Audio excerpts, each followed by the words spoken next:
right, Guardians. Are you ready for one last ride? Let's give the galaxy something to remember us by.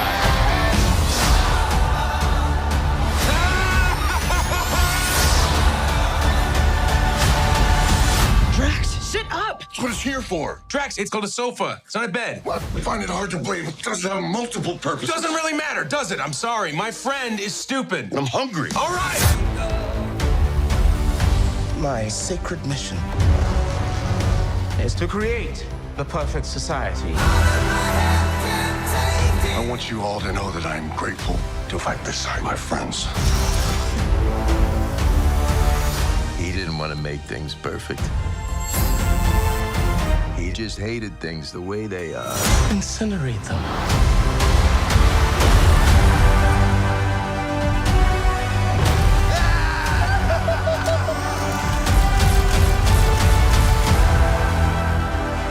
We were always searching for a family until we found each other.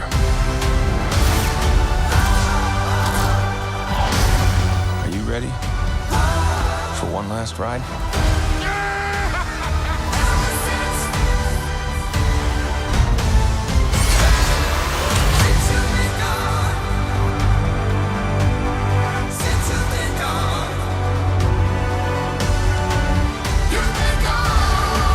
We'll all fly away together. Into the forever and beautiful sky. Whoever it was that you were in love with, it sounds more like her. Her? That's ridiculous. Do not bring me into this. Knock it off! What? Just never noticed how black your eyes were. They were replaced by my father as a method of torture. He picked a pretty set. Welcome back, everyone. It's Charlie. There's a brand new Guardians of the Galaxy 3 trailer with a bunch of new footage, so we'll break it down. If you're brand new to the channel, be sure to subscribe to get all the videos. I know there's a lot of questions about who's going to be on the new Guardians of the Galaxy team after the movie because we know a couple are going to leave permanently or die RIP. Press F in the chat to pay respects. Dave Bautista will not stop talking about how this is going to be his last time as Drax ever, so we know for sure he's going to not be on the Guardians team in the future. But just starting with the brand new footage, the Guardians of the Galaxy go inside this creature's home, inside Counter-Earth. It's one of the creatures that the High Evolutionary has upgraded inside the MCU version of Counter-Earth. His main thing in the comics that he's known for is creating human-animal hybrids, which they find here in this planetoid. Like, wait a minute, this looks just like Earth. That's because it's Counter-Earth. Just like in the comics, his whole thing, as he says in the trailer, is trying to create the perfect life form, and he just feels like humans aren't up to the task, which is why he starts creating these human-animal hybrids. Thus, he creates beings like Rocket. Even though they play this scene for comedy, like Drax just trying to chill out like it's a couch. Why shouldn't I lie on it? Everything is meant to look like it's from your grandma's house that she hasn't changed in the last 50 years. Like the High Evolutionary wants everything on Counter-Earth to look quintessentially American, like old school American.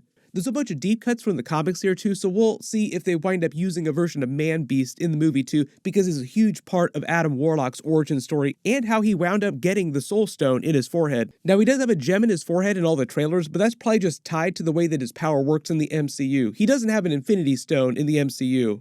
But like you look on the walls in the background, they have more human-looking people and stock photos. Just everything is meant to look hilariously American. There's more footage of Groot going into what they're calling his kaiju form. They're calling him Kaiju Groot. So like the thick, swole version of Groot, the Chad version of Groot, is going to be called Kaiju Groot. They also revealed that he can grow wings and fly, which is a brand new thing. His powers in the comics are kind of nebulous though. He can pretty much do anything that you could conceive of doing with plants, trees, biological matter, or wood just in general. And if it wasn't clear from the previous Guardians of the Galaxy movies, or even the Thor movies since he got Stormbreaker, like in Avengers Infinity War and Avengers Endgame, the wood that grows from Groot's body is super hard compared to normal trees.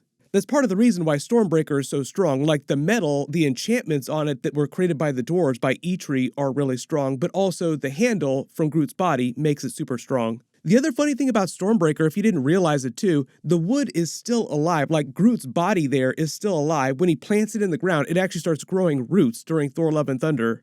I think that's also meant to be a reference in the comics to his weapons being alive or having a consciousness to them, the way that the Infinity Stones have a consciousness and are alive. Hey, there you are. Hey. I was just calling you. We get a bunch more scenes of Adam Warlock using his powers to pummel Nebula into the ground, trying to destroy her. She is super tough because, as she jokes about in the trailer with Peter Quill and Gamora, she's got all kinds of upgrades. Just never noticed how black your eyes were. They were replaced by my father as a method of torture. He picked a pretty set. I explained the whole Marilyn Monroe twist with her character in my last big trailer video. The whole idea is that when they were trying to figure out what she sounded like in the first movie, Karen Gillan couldn't quite get there, so James Gunn told her to make her sound like she thought that she was Marilyn Monroe. The really sultry, whisper-like quality to her voice. I thought you were the biggest sadist in the galaxy. That was when Daddy was paying my bills. Like a very stabby version of Marilyn Monroe, which is why they referenced that during the What If series. A lot of people remember that she wore the blonde wig and looked a little bit more like Marilyn Monroe. The whole thing with Adam Warlock in the movie is that his body is coursing with that Anulax battery energy. It was just baked into his body. Aish and the Sovereign create those batteries. They were a big part of the plot during the Guardians of the Galaxy 2 movie. It looks like some of their energy is based on quantum energy too. Like they're just meant to be incredibly powerful batteries. They basically just bake that technology into his body. And that's how he creates those energy swords. Like you see Drax grab one and try to stop him. That seems like an extension of one of his powers. Like he kind of creates the MCU version of a lightsaber. He can give it off in blasts, you see it coursing all over his body, and it's also probably how he can fly. Like he uses it the way Iron Man would use repulsor technology, except he doesn't wear a special suit to generate the energy, it just comes from his body. And it probably has something to do with the gem in his forehead. Just like a lot of his powers in the comics are tied to the gem in his forehead, which in the comics are usually the Soul Gem. The other big thing about Adam Warlock is that Ayesha gave him the name Adam during the second Guardians of the Galaxy post-credit scene, but nobody has called him Warlock yet. That'll probably wind up happening in this movie. Early theory is that he'll just do something crazy with his powers, and one of the characters will call him a Warlock because of that. Usually in the comics, though, he started out being called Warlock, and then eventually later, one of the beings on Counter-Earth that he helped save when he was getting the Soul Gem from the High Evolutionary called him Adam. But in that case, it was meant to be more of a biblical reference because the story that was taking place in was more of a reference to Bible stories. I don't think they're taking the more religious aspects of his character in the MCU. Like this is meant to be a little bit of a different vibe with the character. But James Gunn said they're playing him in this movie the same way they played Vision in Avengers Age of Ultron, like a Born Yesterday kind of vibe where he totally does not understand what's going on, but he's meant to be nigh invincible, like he has crazy powers, but just has no concept of what's going on. No real understanding of good and evil, and that will just continue in the future. That'll be a big part of his arc. In the same way that Vision pondered morality during Avengers Age of Ultron. You're unbearably naive. Well, I was born yesterday.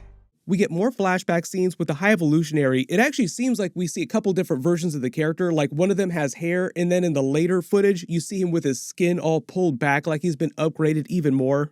That's actually right out of the comics. The whole idea with the character is that he started out as a regular human, Herbert Wyndham, and then slowly upgraded himself, and the reason why he wears a mask is because he messed up his face so bad while he was upgrading himself. So all the footage of him in this tank here looks like him getting ready to upgrade Rocket in the past, like this is a flashback of Rocket's origin story. You also see the High Evolutionary looking like he hasn't upgraded himself quite as much either.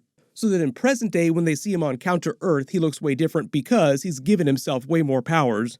That's also another thing about the character. He's meant to be super powerful, but his powers are also kind of nebulous. He continually upgrades himself to give himself more powers and make himself more powerful. He's even been able to fight beings like Galactus, like that's how powerful he gets.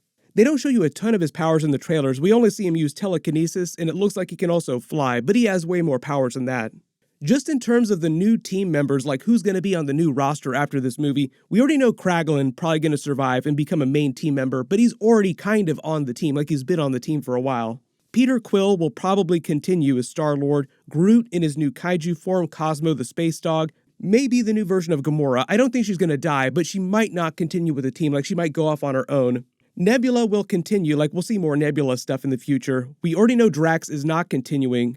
But Adam Warlock was a big member of the team in the Annihilation Conquest storyline, and that's where they had these versions of the uniforms that you see in this trailer. So early theory, he winds up joining the team.